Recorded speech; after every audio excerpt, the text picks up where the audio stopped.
Parents gave me until Friday to leave the house. Grandparents built. On Friday, I wasn't alone. My legal team was ready, and their faces went white. Sometimes life tosses you curveballs that you don't see coming.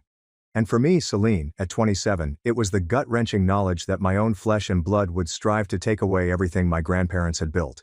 They strutted in here, all smiles, believing they had me surrounded, gloating about handing over the house to my father's name, and told me I had till Friday to go. But their features contorted in amazement and bewilderment when they returned with a moving truck and saw who was waiting on my porch. Oh, that was completely priceless. And really, they deserved everything. To truly appreciate why I went to such great pains to preserve my grandparents' legacy, you must first comprehend the entire tale. My grandparents, Aldrich and Isolde Morgan, reared me since I was 5 years old. My parents, Garrick and Serafina, basically abandoned me to pursue their careers in another state. What they were really after was a life free of real responsibility, jumping from one get-rich-quick scheme to the next, each of which flopped spectacularly. My childhood home was not just ordinary house. It was a stunning Victorian situated in a historic neighborhood in Boston. This mansion had been in my grandfather's family for 3 generations, and it was part of a larger estate that comprised other important properties and investments valued approximately $3 million. Not a little fortune, right? But for me, that house was simply home. This is when I learnt the genuine meaning of family. Every morning, Grandma Isolde would wake me up with the most delicious smell of freshly cooked muffins. "Rise and shine, little lawyer," she'd say, long before I'd even considered law school. Grandpa Aldrich, bless his heart, taught me how to fish in the small pond at the neighborhood park. His patience seemingly limitless, even as I knotted my line repeatedly. In the evenings, we'd sit in the library, each buried in our own books and occasionally exchanging a section that piqued our interest. Those peaceful moments, those little encounters, meant everything to me. I learned from them the virtues that would shape my life: honesty, hard effort, and responsibility. Grandpa used to say, "Your word is your bond, Celine. Break it, and you lose something you can never buy back." Grandma, on the other hand, always emphasized education and independence. "A woman must be able to stand on her own 2 feet, she'd often say, especially when others try to knock her down. My relationship with my biological parents and younger sister Callista was, to put it mildly, problematic. They'd turn up around twice a year, generally around Christmas when gifts were expected, or any time they needed money. Every visit was the same: exaggerated adoration, then casual queries about Grandpa's finances, and eventually a tearful narrative about some unexpected expense, invariably followed by a request for a loan, which, of course, was never repaid. My father had filed for bankruptcy twice before I was even 10. Mom had dabbled in various questionable business ventures, peddling everything from miracle diet pills to timeshares. They lived far over their means, continuously looking for the next great chance that would eventually make them wealthy. Callista, 7 years younger than me, grew up observing and learning from them. By her adolescent years, she had perfected their manipulation and entitlement skills. "Your sister should come live with us too," Grandma once proposed after a particularly terrible visit, during which Callista stole money from my piggy bank. But my parents flatly refused. Callista was their baby, the child they could manage to raise because she required little actual parenting. As my grandparents became older, the family dynamic became increasingly tense. Dad began phoning more frequently, asking hard questions about their health, wills, and financial advisors. Mom would send links to retirement communities, quietly indicating that the house was too much for them to handle. Each visit became a cause of utter anxiety, with quiet conversations that abruptly ended as I entered a room. Through my school years, I prospered intellectually, thanks to my grandparents' unwavering support. While other children received new phones or fashionable clothing, my grandparents invested in books, museum memberships, and educational excursions. When I was 16, I began working part-time at the local library to help with expenditures. My grandparents argued it was unnecessary, but I could see how pharmaceutical prices and property taxes were stretching their limited money. My decision to pursue law was not simply a professional choice. It was heavily affected by an incident in our neighborhood when I was a senior in high school. The Wilsons, an elderly couple, lost their entire life savings after their son persuaded them to hand over power of attorney and subsequently emptied their accounts. The helplessness, the awful betrayal they faced, tormented me. I knew right away that I needed to learn how to prevent such abuses, particularly among vulnerable elders. College and then law school were difficult, particularly when my grandparents' health began to deteriorate. Grandpa experienced cardiac problems that required many surgeries. Grandma was diagnosed with early-stage dementia, I chose a local university so that I could live at home and care for them, turning down scholarships to more prominent schools further away. During my final year of law school, I was attending classes during the day, studying at night, and fitting in medical appointments and home care in between. It was completely taxing, yet they had given so much for me. It was just what family did. The day I graduated from law school was quite bittersweet. Standing there in my cap and gown, scanning the audience, I noticed Grandpa in his wheelchair, an oxygen tank beside him, and Grandma seated next to him, occasionally seeming bewildered but always beaming broadly when our gazes met. They insisted on attending despite their health worries. Wild horses couldn't keep us away, Grandpa said that morning, as I helped him tie his tie. My parents and Callista were obviously absent, despite being invited months in advance. Mom had texted that morning, offering some lame reason about car issues. I'd stopped expecting their presence at significant occasions in my life a long time ago, yet their absence still hurt, like a deep pain in my chest. Following the service, we dined at Grandpa's favorite Italian restaurant. He gave a shaky toast with his water glass. To our Celine, who makes us prouder every day. The finest granddaughter, and now the finest lawyer in Massachusetts. Grandma nodded heartily, adding, smart as a whip, just like her grandfather. Their pleasure in my accomplishment filled me with joy and fueled my drive to live up to their trust in me. During my final semester, I took an elective course in elder law and estate planning. Given my grandparents' situation, what began as a practical choice rapidly became a passionate obsession. Professor Lysandra Vey, a former prosecutor who specializes in elder abuse cases, introduced me to the frightening reality of financial exploitation of elders, frequently by their own family members. The greatest threat to elderly individuals' financial security rarely comes from strangers, Professor Vey informed our class. 70% of elder financial abuse is perpetrated by family members or trusted caregivers. The sense of betrayal is often more devastating than the financial loss. Her comments struck a deep chord with me, freezing to the bone. I immediately started looking at protective mechanisms, notably irrevocable trusts, that may protect assets from unscrupulous family members while allowing the elderly individual to maintain control during their lifetime. With increasing worry, I began to notice alarming connections between the case studies we reviewed and my own family circumstances. 2 weeks after graduation, I scheduled a private meeting with Draven Holt, an elder law specialist whom Professor Vey had suggested. I brought copies of my grandparents' financial paperwork, which I had access to because I had helped them manage their payments. Draven examined everything attentively, her countenance getting increasingly anxious. Your instincts are correct, she said finally. Given the pattern of behavior you've described, and these recent inquiries from your father about property values, there is serious cause for concern. An irrevocable trust would offer significant protection, but your grandparents would need to establish it voluntarily. Have you discussed this with them? I hadn't. Afraid they'd disregard my concerns out of loyalty to their son. That evening I mustered all of my bravery and gently broached the matter after supper. Grandpa originally reacted just as I had feared. Garrick has many flaws, but he would never try to take our home, he said, his voice husky with emotion. He is still my son, Celine. Grandma was quiet, twisting her wedding ring as she frequently did when nervous. What makes you think such a thing, dear? She finally asked. Reluctantly, I recounted all I had noticed, the increased frequency of visits whenever their health deteriorated, the incessant questioning about their assets, and the not-so-subtle suggestions that the house was too much work. Then I showed them something I had kept private, an email from Dad to a real estate agent inquiring about comparable sales in their neighborhood and the prospective market worth of their home, which I had uncovered while assisting Grandpa with his computer. Grandma began crying silently. He borrowed $50,000 5 years ago, she told me, her voice shaking, for a business opportunity that couldn't wait. He promised to pay it back with interest, but when your grandfather asked about it last Christmas, he became angry. Said we were wealthy enough not to miss it, that we owed him for taking you in instead of him. Grandpa's face had become very pale, with the color draining from it.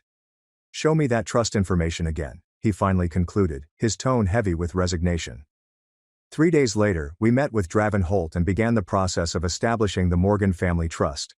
The legal process was difficult, with numerous meetings with attorneys, financial advisors, and the bank. We created the trust so that my grandparents had complete authority and profit from all assets during their lifetime. However, after their death, I would become the trustee.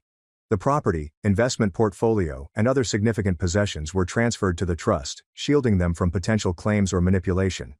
Throughout the procedure, we maintained complete confidentiality. My grandparents didn't tell anyone about the arrangement, including their closest friends. I was still living with them, working at a small legal company dealing in family law, and starting my career while also caring for them. To outsiders nothing had changed, but I slept better knowing that their legacy and home were finally safe from whatever plots my parents were planning. About 6 months after we established the trust, Grandpa's health deteriorated dramatically. We thought his weariness was caused by his heart issue, but it was actually advanced stage pancreatic cancer. The prognosis was grim. 3 to 6 months at most. We were completely devastated. My parents learned of his diagnosis quite fast. Suddenly they began phoning daily and visiting weekly, which was completely uncommon in all of the years I had lived with my grandparents. Callista even took a leave of absence from her work at a nail salon to assist, albeit her assistance mostly consisted of searching through closets and cupboards and documenting valuable objects when she thought no one was looking. One evening, I overheard my parents talking in the garden. They assumed everyone was sleeping, but I had been up buying medication for Grandpa.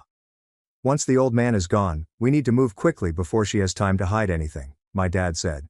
"Mom is so confused these days. She'll sign whatever we put in front of her." "What about Celine?" Mom inquired, her voice tinged with dread. "She's always watching, and now she's a lawyer." "She's a brand new lawyer with student loans and no real experience," he said.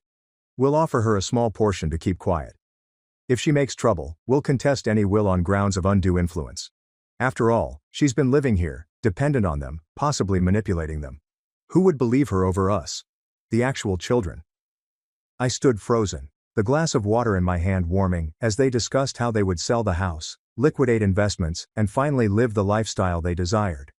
Callista joined them, eagerly contributing her own thoughts about which antiques would garner the highest prices, and I felt violently uncomfortable. The next morning, I checked in with Draven Holt, who confirmed that all of the trust documents had been properly filed and were unquestionably valid. She reassured me that the protection was strong, but cautioned me against any attempts to have my grandma sign fresh documents after my grandfather died. As Grandpa weakened, he sensed the vultures circling. One night, as I sat with him and he battled to breathe comfortably, he grabbed my hand with unexpected power. "Promise me you will protect your grandmother and this house," the man said. "It is not just property, Celine. It is the physical embodiment of our family history, our love, our sacrifices." Garrick never understood that. He sees only dollar signs, whereas I see memories. I promised, tears flowing down my cheeks, and he nodded in satisfaction.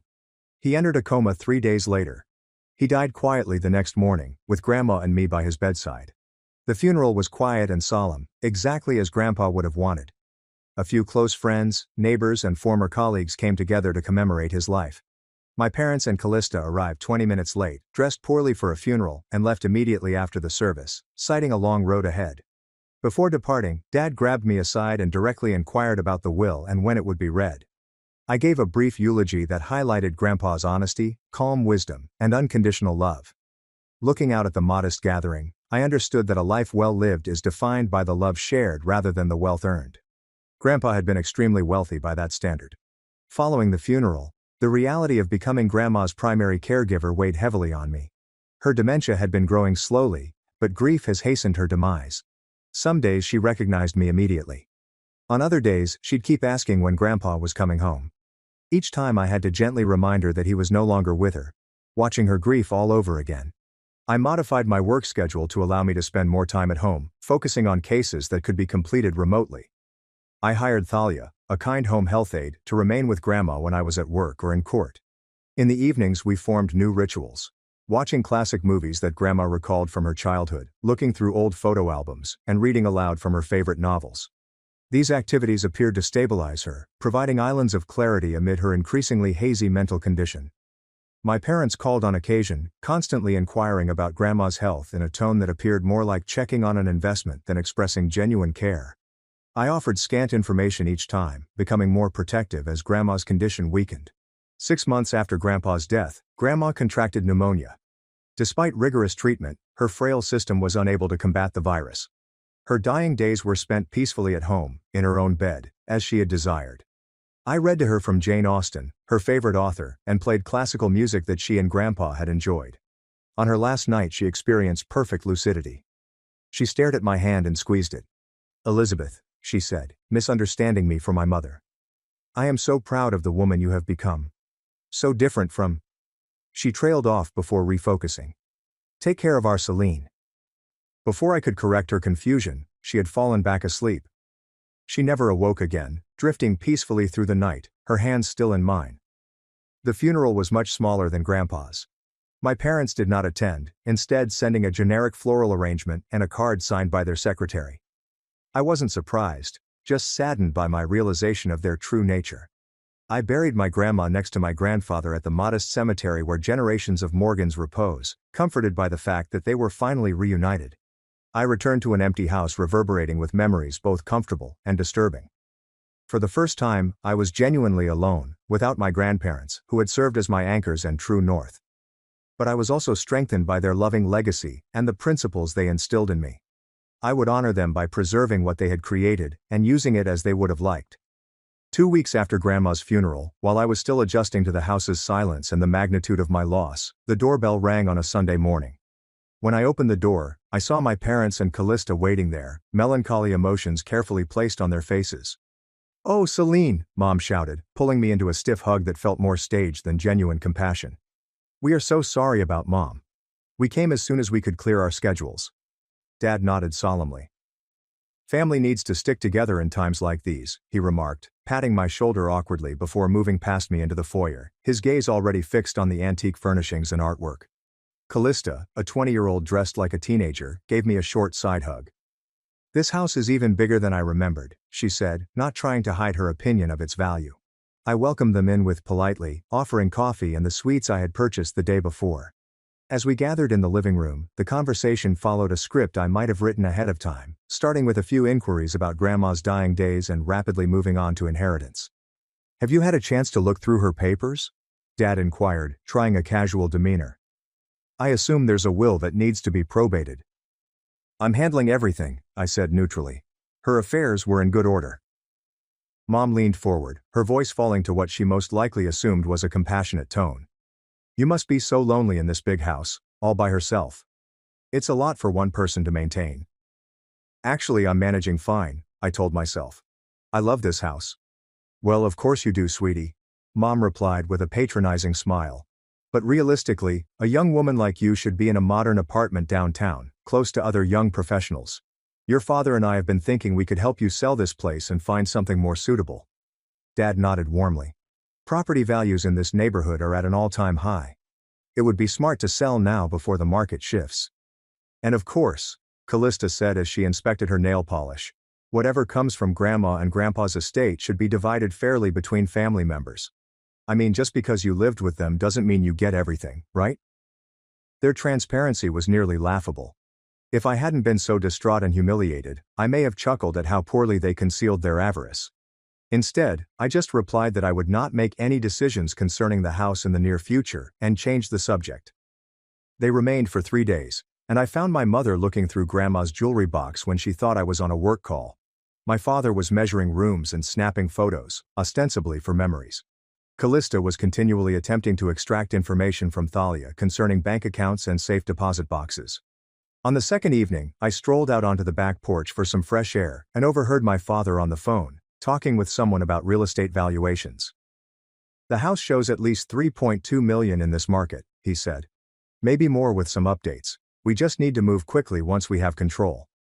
Later that night, I discovered a browser window left open on Callista's laptop which had search results for challenging a trust and disputing inheritance. When I looked through the surfing history, I saw searches for local estate attorneys and methods to prove undue influence. The following morning, I confronted them gently over breakfast. "I noticed you all seem very interested in the house and Grandma's assets," I said with no emotion. "Is there something specific you're hoping to find?"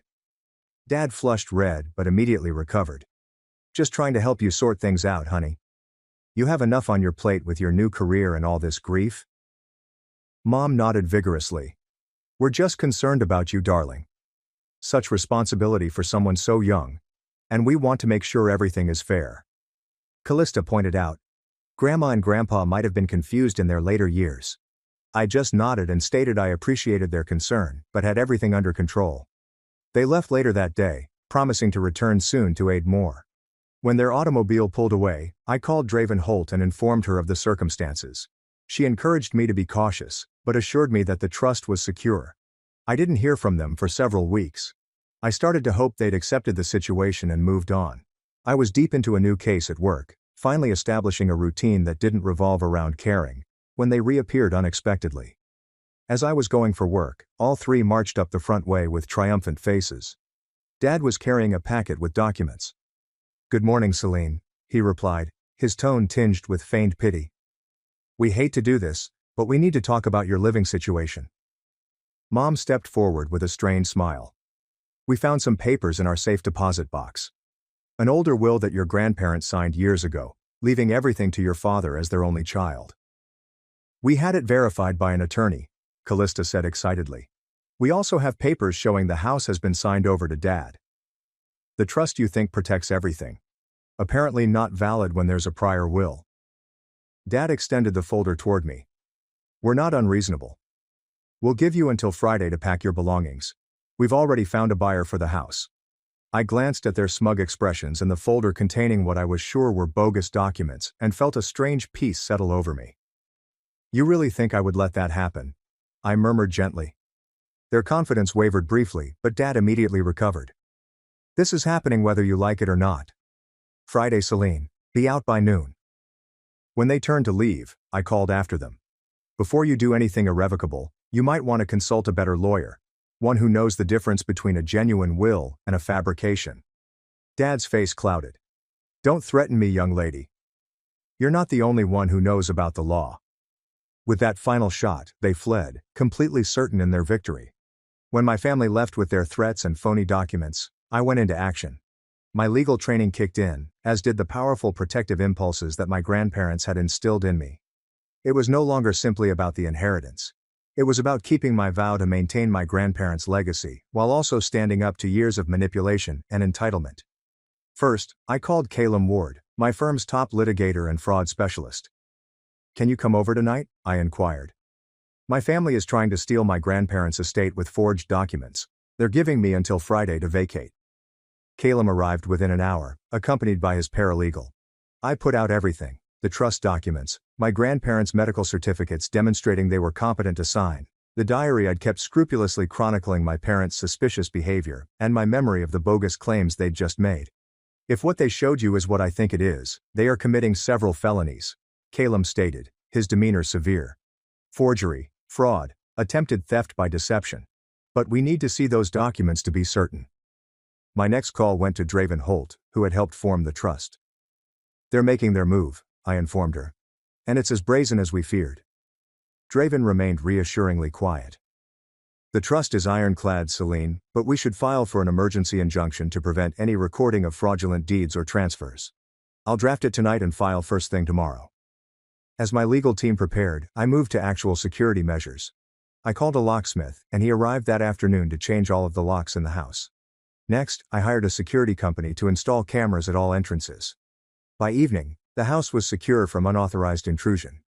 I called my bank one last time to confirm that all accounts had been secured and reported for odd behavior. The bank manager, who had known my grandparents for decades, was shocked by my position and personally set alerts on everything related to the estate. As night fell, I organized all of the trust's documents, making numerous copies and storing them in various locations. One in my house safe, another with Calum, a third with Draven, and digital versions encrypted in cloud storage. No single point of failure might jeopardize our security. That evening, as I was evaluating everything, my phone started ringing non-stop with calls from my parents and Callista. I let them all go to voicemail.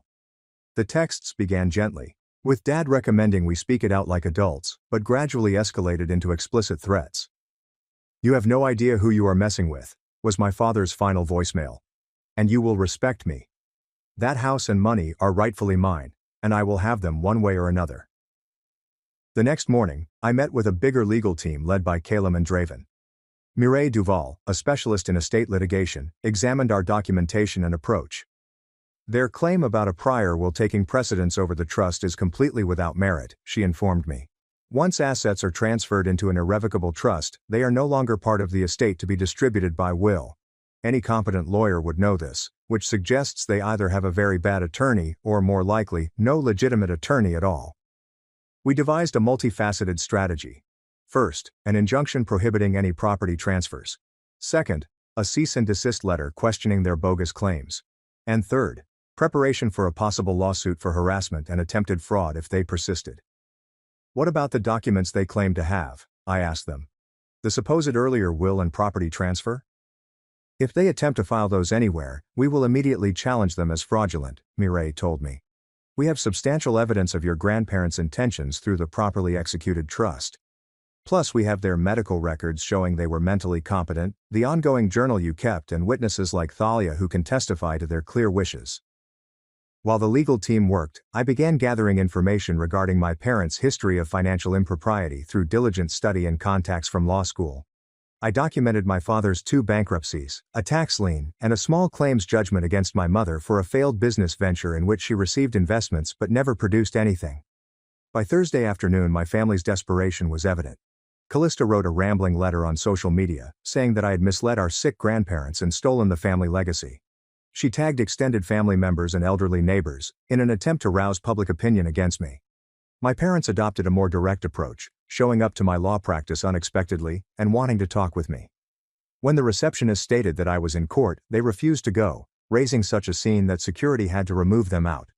My coworkers were stunned but extremely supportive. The incident simply increased their determination to assist me. Later that day, I discovered from a worried neighbor that my father had been going door to door on my street, informing people that I was mentally unwell and soliciting community support for their seizure of the property. Fortunately, most neighbors had known my grandparents and me for years and were wary of these unexpected, anxious relatives they had rarely seen. As Friday approached, I prepared for every eventuality. Calum would join me at the house, along with Draven and a notary public, to observe any contacts. Thalia would also be present, prepared to testify on my grandparents' mental health and stated wishes if necessary. I contacted the local police, outlining the circumstances and asked that they be prepared to respond if my family attempted forced entrance or caused a disturbance. The officer I spoke with took comprehensive notes and promised to flag the location for swift action. Finally, I installed legal recording devices in the main rooms of the house to ensure that any confrontations were documented. Massachusetts is a 2-party consent state for recordings, however I posted obvious signs informing all entrants that audio and video recording was taking place, which satisfied the notification requirement. Thursday night, I couldn't sleep because my mind was racing with scenarios. But beneath the fear lay a foundation of certainty.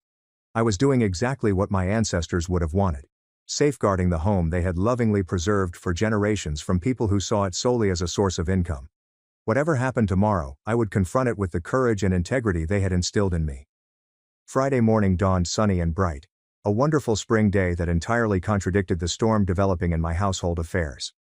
I awoke early after a sleepless night, showered, and dressed carefully in a professional blue suit, instinctively reaching for the pearl earrings Grandma had given me for my law school graduation. For important days, she had stated. This surely qualifies. My support team had arrived by 8:30. Calum arrived first, bringing coffee and a calming confidence. We have everything covered legally, he told me. Today is just about standing your ground. Draven then arrived with the notary public, Octavia, a somber woman who had watched hundreds of property disputes. Thalia arrived shortly after, giving me a motherly hug before taking up position in the kitchen, where she began stress baking, the aroma of cinnamon buns quickly filling the house. Mireille Duval completed our team by delivering copies of the emergency injunction obtained by the court the previous day, which prohibited the registration of any property transfers relating to the estate. Just in case they try to go directly to the Registry of Deeds, she told me. We positioned ourselves strategically. My family and I would meet on the front porch, which served as a metaphorical threshold for them to cross. The rest would stay inside, out of sight, but ready to go forward if necessary. The folder with the pertinent trust paperwork, the injunction, and documentation of the estate's protected status sat on the tiny table opposite the porch swing, providing a visual counterbalance to whatever bogus papers my family could present. At 11:45 a.m., 15 minutes before their self-imposed deadline for my eviction, a black SUV came up to the curb. Behind it was a big moving truck, its engine roaring as it double-parked on the tight roadway. Several neighbors interrupted their gardening to witness the spectacle. My father was the first to emerge from the SUV, dressed in what he most likely thought was excellent business attire. A slightly too tight suit with sparkling cufflinks. My mother followed, her face set in grim determination, fashionable sunglasses covering her eyes. Callista came out last, virtually bouncing with excitement, phone in hand, as if eager to film her victory. Behind them, 2 men came off from the moving truck, visibly uncomfortable as they sensed the tension. My father waved them forward, impatiently. I stood up carefully from the porch swing, holding the folder in my hand, and waited. Allow them to come to me on my territory, the home that my grandparents had given to me. Right on time to witness your departure, I see, my father said as they neared the front walk. I hope you're packed and ready to go. He waved the packet he was carrying, which likely contained his false documents. As they approached, I stood erect on the porch steps, remaining silent. Several neighbors had crept closer, sensing drama and possibly afraid for my safety. We brought a truck to help with your things, my mother continued in a deceptively pleasant manner intended to convey a sense of familial concern to the onlookers. We know this must be difficult. As they approached the bottom of the porch stairs, I finally spoke. Before you come any further, I should inform you that this property is under video and audio surveillance, and there are witnesses inside the house. Anything you say or do is being recorded. That caused them to pause for a second. My father recovered first, his grin tightening. Always the dramatic one, Celine. This doesn't change anything. We have legal documents giving us ownership of this property. He waved his folder again. You mean your forged documents? I inquired quietly. The ones that supposedly override an irrevocable trust established over a year ago, when both my grandparents were alive and legally competent. My mother's smile wavered. Callista stared uncertainly at her parents, the script clearly not going as intended. My father's expression clouded as he ascended the first 2 steps. Now you listen here. This house belongs to me. My parents wanted me to have it. Whatever you tricked them into signing when they were sick doesn't change that. When the front door opened behind me, Calum stepped out, followed by Draven, Murray, Octavia the notary, and Thalia. My father was taken aback when he saw 5 individuals who were clearly professional and well prepared. Mr. Morgan, Calum replied with a smile. I am Calum Ward, attorney for the Morgan Family Trust. I believe you were just about to accuse your daughter of fraud and undue influence. Please continue. We are recording for the court.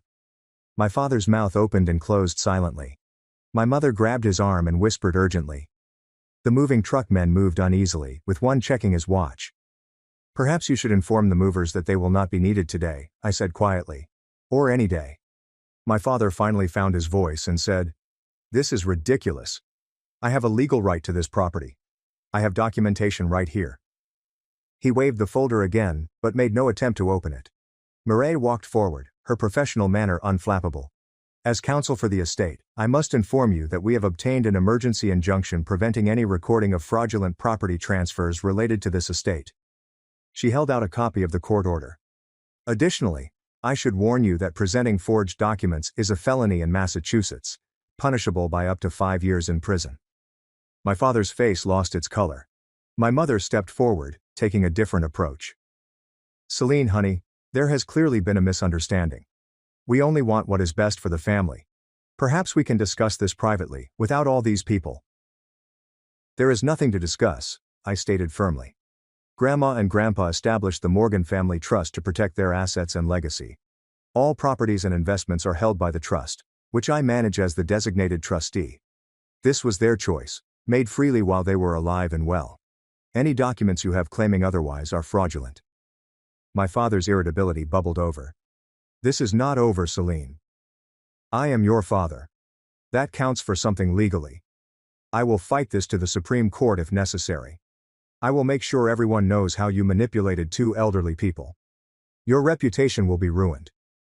Calum moved forward again. Mr. Morgan, are you threatening to file frivolous lawsuits and engage in defamation, because that would constitute harassment and possibly extortion? Should I add that to the record? The moving truck driver approached with caution. Sir, we're on the clock here. Are we moving anything or not? My father ignored him, his face distorted with anger. You ungrateful little. After everything we have done for you. I couldn't hold back a quick, astonished laugh. Everything you have done for me? You abandoned me when I was 5 years old. Grandma and Grandpa raised me, loved me, taught me everything important about life and family. You showed up only when you needed money or thought there was something to gain. The bare truth hovered in the air between us. Callista too appeared embarrassed, with her phone dropped and no longer capturing the humiliating scene. I have something else you should hear, I added, taking out my phone.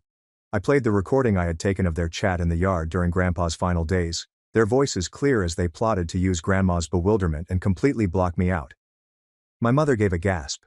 My father's face turned an awful purple. "That is illegal," he muttered. "You cannot record people without their knowledge." "Actually," Draven interrupted, "Massachusetts law permits recording if the person recording is a party to the conversation or has consent from a party. Celine was present and consented to her own recording. Perfectly legal." Several police officers had arrived by this point, in response to calls from worried neighbors about the increasing confrontation. As they neared, my father seemed to realize the hopelessness of his position. "This is not over," he growled as he backed down the stairs. "Family should not treat family this way." "On that, we completely agree," I said softly. The cops inquired whether there was a problem. I briefly mentioned that my family had made false assumptions regarding property ownership, but that everything was under control. My legal team supplied more information by giving the officers the trust documents and the injunction. Defeated but undeterred, my parents and sister returned to their SUV. The moving truck drove away, its job unfulfilled.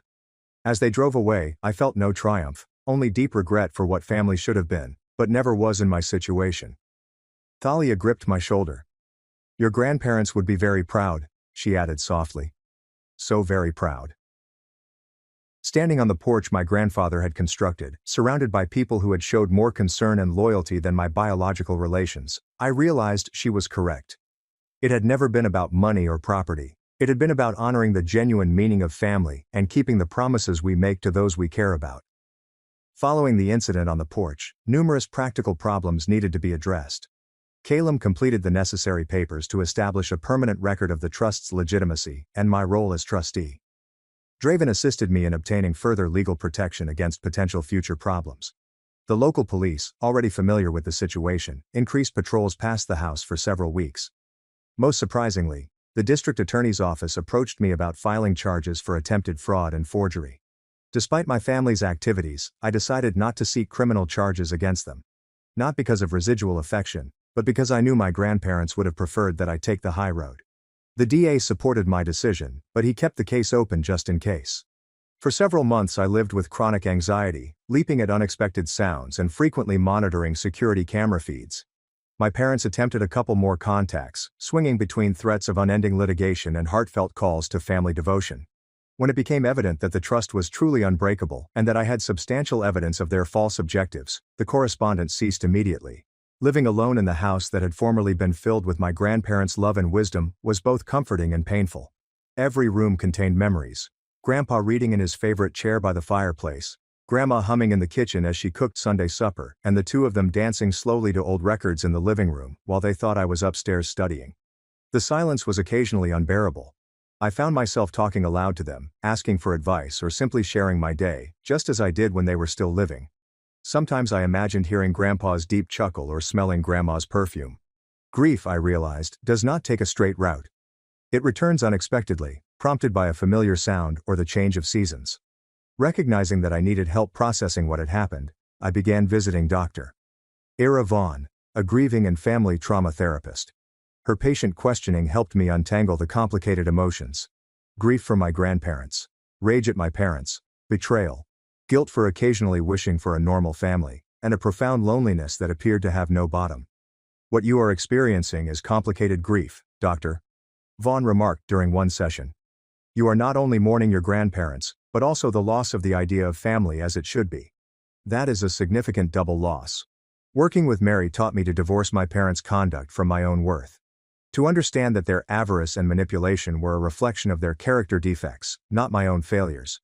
Most significantly, I realized that family is defined not only by blood, but also by love, respect, and mutual care. My legal company partners provided unexpected help. Calum and his wife, Elowen, welcomed me to holiday dinners. Mireille checked in on a frequent basis with coffee and discussion. Even the generally reticent senior partners demonstrated their care by mentoring and participating in crucial cases. Around 6 months after the confrontation, I took the difficult decision to renovate parts of the house. Not to eliminate my grandparents' presence, but to incorporate their legacy into my own destiny. I preserved Grandpa's library, complete with his volumes and beautiful leather chair, but turned an empty bedroom into a modern home office. Grandma's kitchen stayed mostly unaltered, though I did add modern equipment that she would have enjoyed using. The most major impact occurred when I founded the Aldrich and Isolde Morgan Scholarship Fund at my law school, which supports students interested in elder law and the protection of vulnerable groups. Using a portion of the trust's assets in this manner felt fitting, as it continued their generous spirits while also creating something positive from our family's tragic history. My working life has evolved as well. Based on my personal experience, I refocused my legal practice only on elder law and estate planning. Working with families to establish trusts and protective measures to prevent the type of exploitation my parents attempted became extremely rewarding. Each customer protected seemed like a modest win, a positive rippling effect of my grandparents' wise decision to form our trust. Slowly, I formed a new kind of family around me. Thalia continued to pay regular visits, now as a friend rather than an employee. My neighbors, who had witnessed the drama on my doorstep, grew closer and invited me to block parties and community gatherings. I joined a book group that met monthly, and I found connection via sharing stories, just like I had with my grandparents. 2 years after our argument on the porch, I received a little envelope in the mail with no return address. Callista left a tiny letter inside saying, "I apologize for what happened. They were wrong. I was mistaken. I miss you." There was no request for money, no mention of the property or estate, only a simple acknowledgement, and what appeared to be sincere regret. After much thought, I responded with an equally simple note. "Thank you for mentioning that. It matters." I did not initiate more contact, but did leave the door slightly ajar. It was unclear what would happen next, but the exchange felt like a small step toward healing, if not reconciliation. I've had no touch with my folks since that day. Sometimes I see their names in my email spam folder, or I get a missed call from an unknown number that could be theirs. I have accepted that we will never have a healthy relationship. That acceptance, however terrible it was to achieve, has been liberating. And the most deep lesson of this journey has been that family does not guarantee affection or loyalty. True family, whether by blood or by choice, must be founded on respect, honesty, and true caring. My grandparents taught me the true meaning of family. In their absence, I've discovered new ways to commemorate their legacy by forming my own chosen family of friends and mentors. I still perch on the porch swing some evenings, especially in spring when Grandma's garden blooms. The house doesn't feel empty anymore, but rather full of memories and fresh possibilities. My grandparents established a trust that secured more than simply their possessions. It provided a base on which I could rebuild and flourish following loss. For anyone dealing with comparable family and inheritance issues, my advice is straightforward. Document everything. Trust your instincts. And remember that protecting yourself from exploitation honors those who actually loved you. Standing up to those who would exploit the vulnerable is not selfish. It is an act of bravery and integrity.